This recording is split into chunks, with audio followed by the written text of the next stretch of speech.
He was a king at court and a soldier in the field, and to many Greeks during the First World War, he was the living embodiment of Greek liberty. I'm talking about King Constantine I.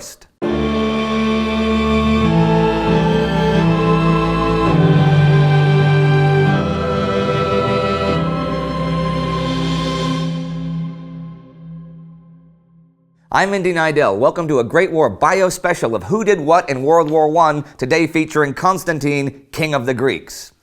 Constantine was the first Greek-born prince. King Otto, the first Greek king after Greece became independent from the Ottoman Empire in 1832, had been childless, and so the protector powers, Britain, France, and Russia, had installed George I of the Danish House of Glücksburg as the new king in 1863 after Otto was deposed. The first Greek prince being born was a big deal, and the Greek people demanded he be named Constantine. This was because Constantine XI Palaeologus had been the last Byzantine emperor when Constantinople fell, and folk legends said that the king who would take back Constantinople from the Ottomans would be named Constantine. King George created the title Duke of Sparta for his young son, but this caused a heated debate in Parliament, since the Constitution forbade any noble titles for the citizenry, even for the royal family. Constantine was tutored by the best professors, and they instilled in him the megalidea, the great idea that Greece should liberate and unite all the Greeks living under foreign rule, which was 4 times the actual population of Greece. He enrolled in the Greek Military Academy in 1882, and after his graduation 4 years later, continued his military education in Berlin and served in the German Imperial Guard, though he also studied business and political science. He believed more in the divine right of kings than in democracy. In 1889, he married Sophie, Kaiser Wilhelm's sister, and in 1890 returned to Athens as a major general. In the 1890s, Constantine was president of the organizing committee for the first modern Olympic Games, working together with Baron Pierre de Coubertin. The successful conduct of the Games really fueled Greek nationalism, so the next year, when a revolt broke out in Crete against the Ottomans, Greece sent 2,000 men there and declared the island part of Greece. The Ottomans invaded, and Constantine, as crown prince and the only general in the army, took command of the men. Greece was unprepared for war. The Ottomans occupied Thessaly, and after an armistice was signed, Greece was forced to pay huge reparations. The country itself was put under international financial control, and the general consensus was that Constantine bore a lot of responsibility for the poor condition of the army. The new government gave him the task of reorganizing it. He did a remarkable job of this, but he also created around himself a circle of officers loyal to the monarchy, a royalist clique that controlled the army and caused resentment among the lower officers. That led to a successful coup in August 1909 by the Military League, an organization of junior and non-commissioned officers. One league goal was the ousting of princes from the army because they turned it into their personal property. The princes resigned. The League did not want to establish a new sort of regime, though, so it called in Eleftherios Venizelos to help form a new parliament and revise the constitution. Venizelos became prime minister, and a compromise was struck whereby the princes were reinstated in the army, but under tighter government control. When the First Balkan War broke out, Constantine was again commander-in-chief.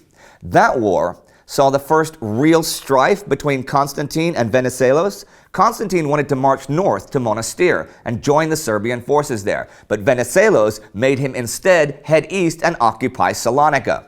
During the war, in 1913, King George was assassinated and Constantine ascended to the throne. There is much speculation, though no hard evidence, that the assassin was a German agent. The Germans would prefer the German sympathizer Constantine on the throne rather than his Anglophile father. As king, Constantine remained army commander in the Second Balkan War, and within a short time, Greece had doubled in size and population. Constantine the hero was now a living legend and became the first field marshal in Greek history. People began calling him Constantine XII, the successor to the last Byzantine emperor. When the First World War broke out, Constantine favored neutrality, despite his German sympathies, because he well knew that the maritime nature of Greece made it vulnerable to whoever had naval superiority in the Mediterranean, the Entente. Now, the situation in Greece in 1915 and 1916 is very complicated, and we've covered it already in our Greece special and in the regular weekly episodes. But the violation of Greek neutrality by the Entente, the collapse of several governments, and the subsequent election of only royalist deputies to parliament when other parties abstained from the elections as unconstitutional, established his absolutism and made him more and more popular as the defender of Greek sovereignty. However, after he surrendered Fort Rupel to a joint German and Bulgarian force, the infuriated British and French took over Greek Macedonia, established martial law, and demanded Constantine disband his army. He did so, but formed the Reservists, a political royalist movement and militia. But Greece was now an amputated state. The British and French were in western and central Macedonia and many of the islands, the Italians in northern Epirus, and the joint Central Powers were marching on eastern Macedonia.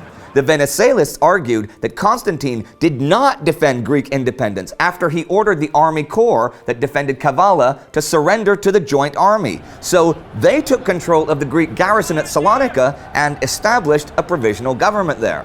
Greece was now cut in two. It was soon pretty much in a state of civil war, as we saw in the Greece special, and with a crippling Entente naval blockade. By June 1917, the pressure on Constantine was staggering. The French occupied several royalist strongpoints and gave Constantine an ultimatum to resign, with the threat of bombarding Athens. He did not resign, but put his son Alexander on the throne and left the country.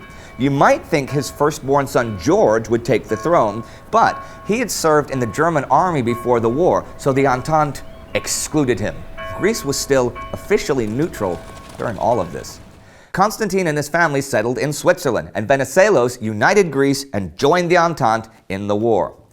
The royal family's economy was not good, though, and Constantine suffered from chronic nephritis. He also nearly died from the Spanish flu in 1918. The national division in Greece was very much alive post-war, and many still viewed Constantine as the real defender of Greek liberty.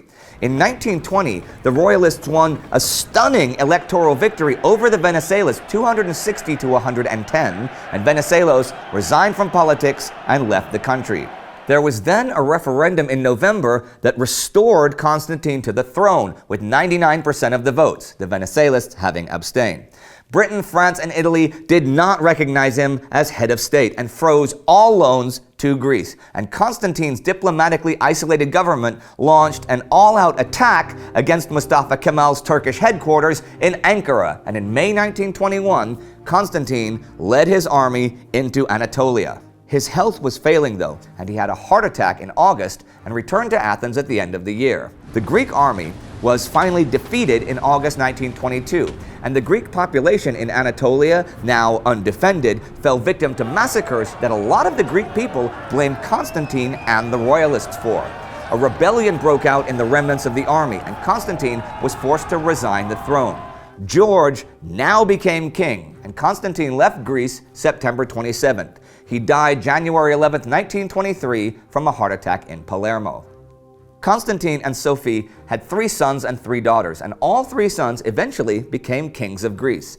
He was undoubtedly a better soldier than king, and during the latter part of his life was literally worshipped by royalists. Today he's quite controversial. Some argue that he was basically acting as a German agent against the interests of Greece. Some that he was prudent for trying to keep Greece out of the war. But 2 things we know. He was an absolutist and believed his divine right allowed him to rule as he wished, and he was very headstrong. Even after his country was torn to pieces in the Great War, after getting one ultimatum after another, he still persisted on his policy at any cost. Big thanks to Valantis Athanasiou for his help with the research for this episode. If you want to see our Greece special, which was really good, you can click right here for that. And also, do not forget to check us out on Facebook and Instagram and Twitter. See you next time.